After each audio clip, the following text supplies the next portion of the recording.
Be the change. Little message of hope, a little message of courage to make changes, a little message of you can do it. You have the power to change everything that you want to change in your life. A little message of it takes a decision though. Like life is usually, we get used to life. We get used to life. We get used to life when it's comfortable. We get used to life when it's uncomfortable. And we can make it comfortable being uncomfortable. We can make it comfortable being comfortable. We get cushy. We get comfortable in the ways that we have developed ourselves to be. And so it takes a decision. Like Tony Robbins spoke about that a lot with his seminars and his, you have to make a decision that you got to make the decision. Are you happy with your life the way it is? Are you happy with how you respond to things, how you experience things when you're out there in the world, how you react to these things, what you do with your time, with how you feel on the inside? Are you happy with that? If you are not, you can make a decision today to be brave enough to come with me on a little journey to go inside of ourselves where it can be challenging. It's a difficult place to be because that's where we hold everything that we don't want other people to see. But you don't have to show it to all, other people. You can just show it to yourself and have faith and show it to yourself, and then you shall be free of it. Like what you're aware of, you can change it. And so it's not about like having you feel crappy or like, yeah, let's bring up all that stuff so we can feel bad together. No, it's not about that. It's about hauling it back up from wherever you hit it, taking it back out so you can just look at it from this new mature standpoint that you're in. And you can look at it, you can feel through it, and then you can let it go. And now it won't come hopping out, bothering you at different times in your life.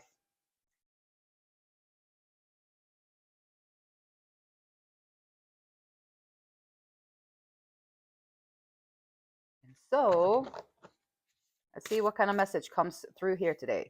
I always pray for a message for hope, healing, and a message that can speak to the subconscious. So if you listen to this message, it might sound a little bit odd or it might sound a little bit different.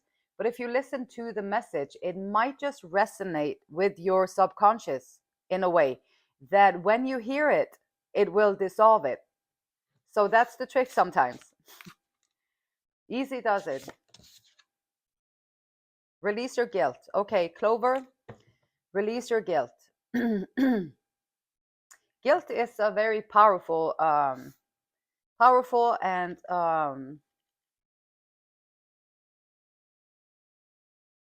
the almost airtight bondage hold. Guilt is a trap that you can almost not get out of. Guilt is so sophisticated and guilt is so maneuverable. It's such a tool used by whoever wants to be in power over you.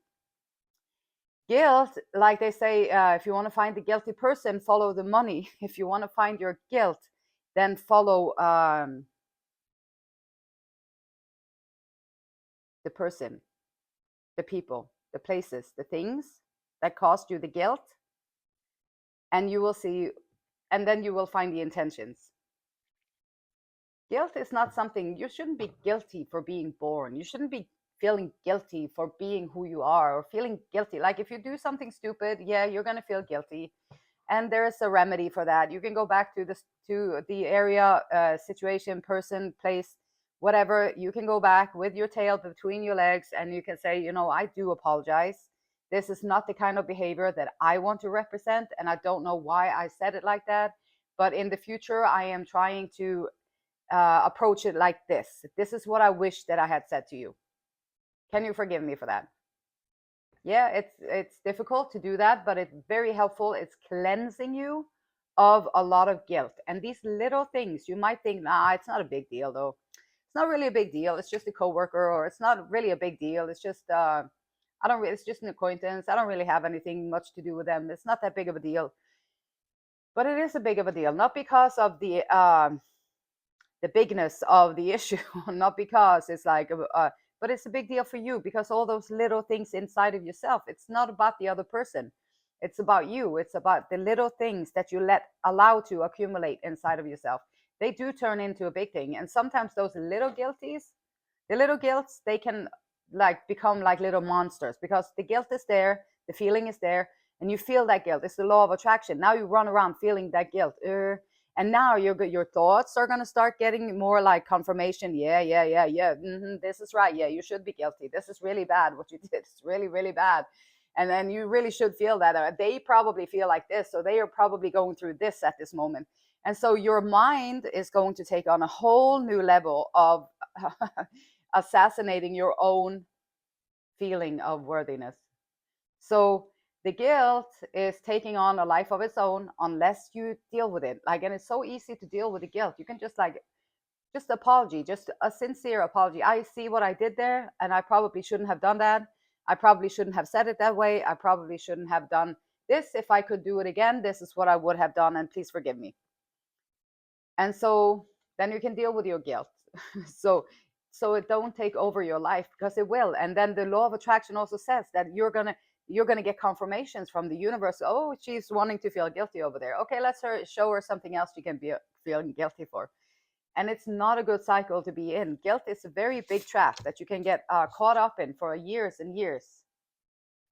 And so the world awaits you. Good morning. There are some fish out there. She apparently lives in an aquarium, which that would be nice, probably. And so, morning. The world awaits you. It always does, doesn't it? Every morning. And sometimes it kind of sucks. I'm glad I have coffee. It always helps me get up in the morning.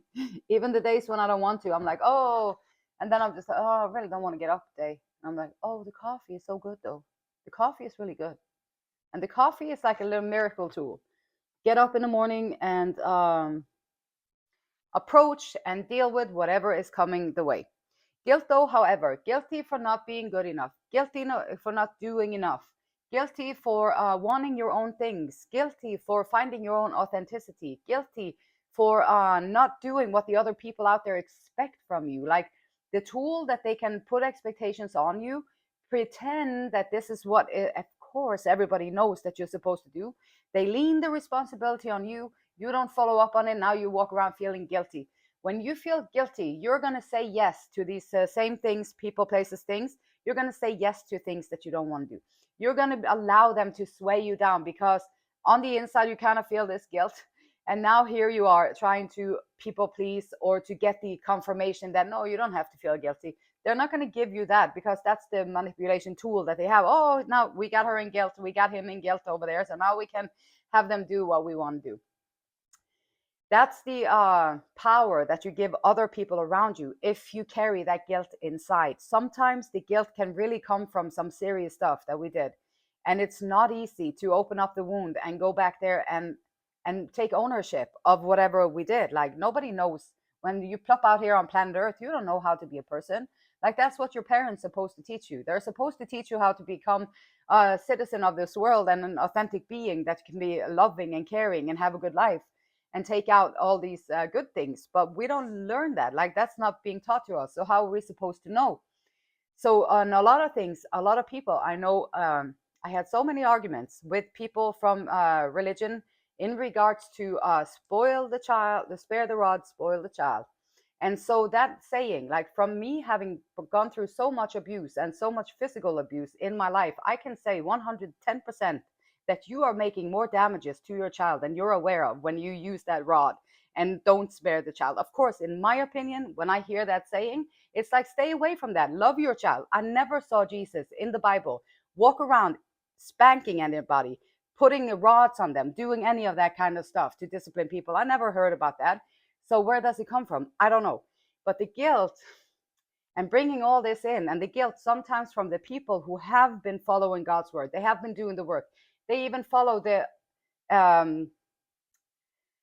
encouragement from the preacher or the leader of whatever religion, whatever belief system, the leader of the belief system that they like. They follow the leader, and they did discipline their children like that because they thought that that was the right thing to do. Now, adult age, they feeling guilty. And I argue, like, people almost physically attacked me when I said that it's not okay, because they got so furious because they were holding so much guilt, because this is something that they had did, and they had told them that it was okay to do that. And now here you are coming to telling me that this is, of course it's not okay, and that's not okay for them. Then they have to go through a whole level of release in them all, in themselves. But you shouldn't be blaming yourself for these things. This is what we were taught. And the bigger you can find within yourself to approach it, look at it, and release it, you're going to free yourself from it. And now you can make different choices. You can build different bonds in the same places that you broke the bonds before. So that's the beauty, and that is the gift of working on these things, to releasing it. Hey, Margie. Here she is, the queen of the household. There you are. Release your guilt. The world awaits you. And I can assure you that once you do this little difficult releasing work, this difficult, say, amends, or doing this difficult cleansing work, is when you do that work, it's heavy work, but the load that is lifted from your spirit, from your soul, the load that gets lifted from you is so worth it. You wake up in the morning, you're going to feel like you have fishes outside your window. It's going to be magical, because of the heavy burden that you no longer have to carry it. Victim, release your guilt. Also, like, this is how I was taught. Like, in a song, I say, I am guilty on all charges, because that's how they made me feel. Everything was my fault. Everything that happened in there, every mood swing they had, every abuse, every rape, everything was my fault. It was always my fault. And it was their pleasure and their joy to blame me for it. Okay, so then that's my foundation. Now I walk into the world like a victim. You can walk all over me. You can do anything you want with me. I have no boundaries. I have no right to say no. I have never learned to say no. I have never learned to protect myself. I have never learned to stand up for myself. And I cannot stand with these people, so I have to walk out there on my own. Yeah, you're in for a surprise. You're in for a surprise, because the law of attraction is going to attract all these things to you that you embody. So being a victim is not a good proposition to have in life. Releasing the guilty of being born, guilty for being who you are, guilty for not being good enough for your parents, guilty for not being good enough for your schoolmates, guilty for not fitting into the society around you, guilty for standing up in the truth, guilty for doing these things and trying to do them the right way, guilty on all these things. Like, you are not a victim. You are not a victim. These things are not a reflection of who you are. These things are a reflection of the people that you had around you at the time.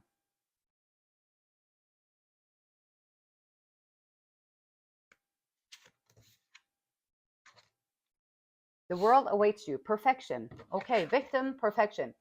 Perfection can be another way to self-sabotage, like perfectionistic, like can never release it. Like, if I was waiting for perfection with my music, I probably would never release it, because it's not even close to perfection.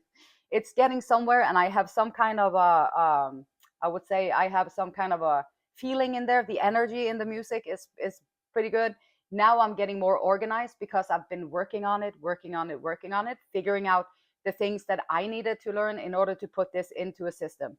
How can you go from like not being a perfectionist? It doesn't have to be perfect. Just try and get better than what you were. Like the victim, like how can you be a little less victim today? And how can you stand up a little bit more for yourself today and be a little bit more assertive in your life today? How can you take a little bit more ownership of who you are today? And maybe if there's someone that you need to apologize to, just do it today and take that little step of apologizing to someone so you can release it. Perfection, nobody is perfect. Don't worry about it. Just be the best version of yourself that you can be. And this takes time, and the world awaits you. And perhaps when you come out there and you just be who you are, and you just walk around there with yourself and just being content with who you are, it kind of looks like perfection, because you don't have the guilt or the victimhood or any of that holding you back.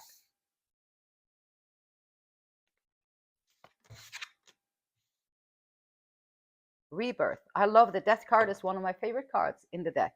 You're like, oh my gosh, no, it's a transformation. It's just death to the ego, to who you think you have to be, or like death to the old you. It's death to the victimhood. Like it's death to it is releasing, transforming from being like, oh, someone's going to come in and save me. I need someone to come and save me because I am a victim. I'm a victim, and somebody needs to come in and save me because I cannot do it on my own. And this is what I thought for a long, long time myself. And I'm still working on these things to not be a victim. You are not a victim.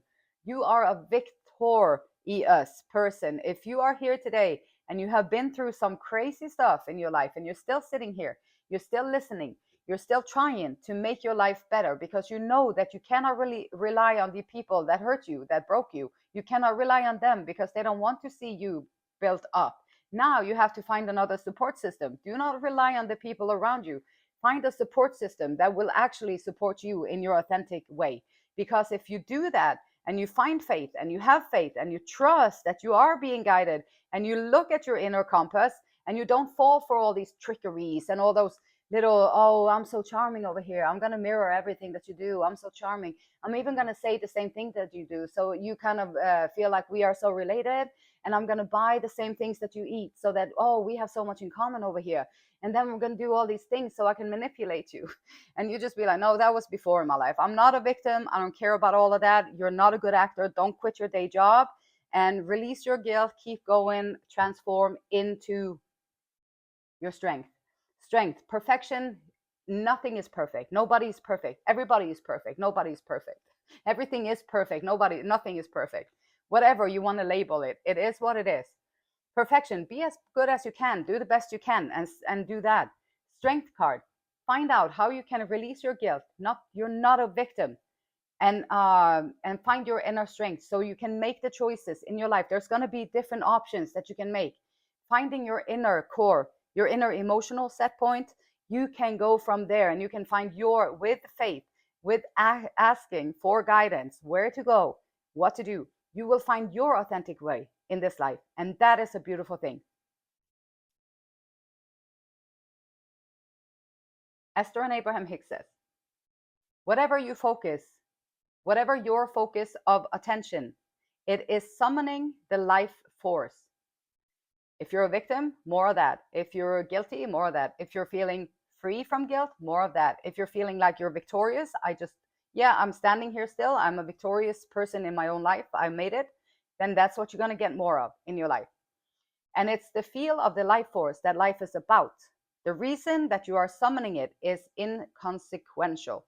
In other words, it is every bit as possible to feel as much joy in the preparation of your taxes as in the planning of an ocean cruise. The beautiful light in me honors, it loves, and it respects the same beautiful light in you. Till next time, namaste.